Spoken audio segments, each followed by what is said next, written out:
Hi friends, എല്ലാവർക്കും ഞങ്ങളുടെ ചാനലിലേക്ക് സ്വാഗതം. ഇന്ന് ഞങ്ങൾ വന്നിരിക്കുന്നത് കേരള എൻട്രൻസിൻ്റെ അപേക്ഷകൾ ഇന്ന് മുതൽ ആരംഭിക്കുകയാണ്.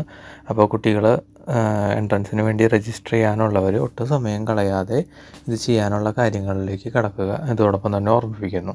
അപ്പോൾ നമുക്ക് ഇതിലേക്ക് പോകാം, അതിൻ്റെ കൂടുതൽ ഡീറ്റെയിൽസിലേക്ക് പോകാം. ഓരോ മേഖലകളുമായി ബന്ധപ്പെട്ട എല്ലാ ഡീറ്റെയിൽസും ഇതിലൂടെ പറയുന്നുണ്ട്. അതുപോലെ എങ്ങനെയാണ് അപേക്ഷിക്കേണ്ടത് എന്നുള്ള വിധവും ഇതിലൂടെ പറയുന്നുണ്ട്. അപ്പോൾ നമുക്ക് അതിൻ്റെ ഡീറ്റെയിൽസിലേക്ക് പോകാം. കേരളത്തിലെ എൻജിനീയറിംഗ്, ആർക്കിടെക്ചർ, ഫാർമസി, മെഡിക്കൽ അനുബന്ധ കോഴ്സുകളിലേക്കുള്ള പ്രവേശനത്തിന് ഇന്ന് മുതൽ, അതായത് ഏപ്രിൽ 17 വൈകിട്ട് 5 വരെ അപേക്ഷിക്കാമെന്നാണ് ഇതോടൊപ്പം തന്നെ മനസ്സിലാക്കാൻ കഴിഞ്ഞത്. ഇപ്പോൾ നിങ്ങൾക്ക് സ്ക്രീനിൽ കാണാവുന്നതാണ് എങ്ങനെയാണ് അപേക്ഷിക്കുക എന്നുള്ളത്. ഇത് അപേക്ഷിക്കുവാനായിട്ട് www.cee.kerala.gov.in, ഒരിക്കൽ കൂടി പറയാം, www.cee.kerala.gov.in. ഈ വെബ്സൈറ്റിൻ്റെ അഡ്രസ്സ് ഇപ്പോൾ സ്ക്രീനിൽ കാണാവുന്നതുമാണ്. ഇതുവഴിയാണ് അപ്ലൈ ചെയ്യേണ്ടത്. ഇനി അപ്ലൈ ചെയ്യുന്നതിനേക്കാൾ മുമ്പ് അതുമായി ബന്ധപ്പെട്ട കൂടുതൽ വിവരങ്ങൾ എന്താണെന്ന് നോക്കാം. KEAM 2024 ഏപ്രിൽ 17 വരെയാണ് ഇത് അപേക്ഷിക്കുവാനുള്ള തീയതി വന്നിരിക്കുന്നത്. കേരളത്തിലെ എൻജിനീയറിംഗ്, ആർക്കിടെക്ചർ, ഫാർമസി, മെഡിക്കൽ അനുബന്ധ കോഴ്സുകളിലേക്കുള്ള പ്രവേശനത്തിന് അപേക്ഷ ക്ഷണിച്ചു.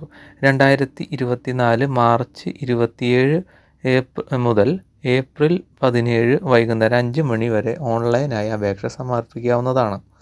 അപേക്ഷകരുടെ SSLC അല്ലെങ്കിൽ തത്തുല്യ സർട്ടിഫിക്കറ്റ്, ജനന തീയതി, നേറ്റിവിറ്റി തെളിയിക്കാനുള്ള സർട്ടിഫിക്കറ്റുകൾ, ഫോട്ടോ, ഒപ്പ് എന്നിവ 2024 ഏപ്രിൽ 17 അപേക്ഷയോടൊപ്പം ഓൺലൈനായി സബ്മിറ്റ് ചെയ്യേണ്ടതാണ്.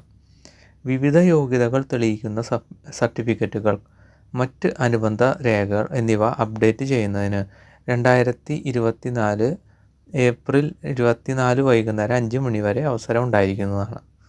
അപേക്ഷയുടെ അക്നോളജ്മെൻറ്റ് പേജിൻ്റെ പകർപ്പോ മറ്റ് അനുബന്ധ രേഖകളോ പ്രവേശന പരീക്ഷാ കമ്മീഷണറുടെ കാര്യാലയത്തിലേക്ക് അയക്കേണ്ടതില്ല. അപേക്ഷകൻ ഏതെങ്കിലും ഒരു കോഴ്സിനോ എല്ലാ കോഴ്സുകളിലേക്കുമോ ഉള്ള പ്രവേശനത്തിന് ഒരു ഓൺലൈൻ അപേക്ഷ മാത്രമേ സമർപ്പിക്കുവാൻ പാടുള്ളൂ. കേരളത്തിലെ മെഡിക്കൽ അല്ലെങ്കിൽ മെഡിക്കൽ അനുബന്ധ കോഴ്സുകളിലേക്ക് പ്രവേശനം ആഗ്രഹിക്കുന്ന വിദ്യാർത്ഥികൾ നിർബന്ധമായും മേൽപ്പറഞ്ഞ തീയതിക്കുള്ളിൽ അപേക്ഷ സമർപ്പിക്കേണ്ടതും നാഷണൽ ടെസ്റ്റിംഗ് ഏജൻസി NTA നടത്തുന്ന NEET UG 2024 പരീക്ഷ എഴുതി യോഗ്യത നേടേണ്ടതുമാണ്. അടുത്തതായിട്ട് പറയാൻ പോകുന്നത്, കേരളത്തിലെ ആർക്കിടെക്ചർ കോഴ്സിൽ പ്രവേശനം ആഗ്രഹിക്കുന്ന വിദ്യാർത്ഥികൾ മേൽപ്പറഞ്ഞ തീയതിക്കുള്ളിൽ അപേക്ഷ സമർപ്പിക്കേണ്ടതും കൗൺസിൽ ഓഫ് ആർക്കിടെക്ചർ COA നടത്തുന്ന NATA 2024 പരീക്ഷ എഴുതി യോഗ്യത നേടേണ്ടതുമാണ്. അപ്പോൾ ഒരുവിധം കാര്യങ്ങളും എല്ലാ കുട്ടികൾക്കും മനസ്സിലായെന്ന് കരുതുന്നു. എത്രയും വേഗത്തിൽ അപേക്ഷ സമർപ്പിക്കാനുള്ള കാര്യങ്ങളുമായി മുന്നോട്ട് പോകുക.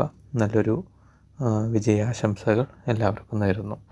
ഇതുമായി ബന്ധപ്പെട്ട എന്തെങ്കിലും സംശയങ്ങളുണ്ടെങ്കിൽ ഞങ്ങൾക്ക് മെസ്സേജ് ചെയ്യാൻ മറക്കരുത്.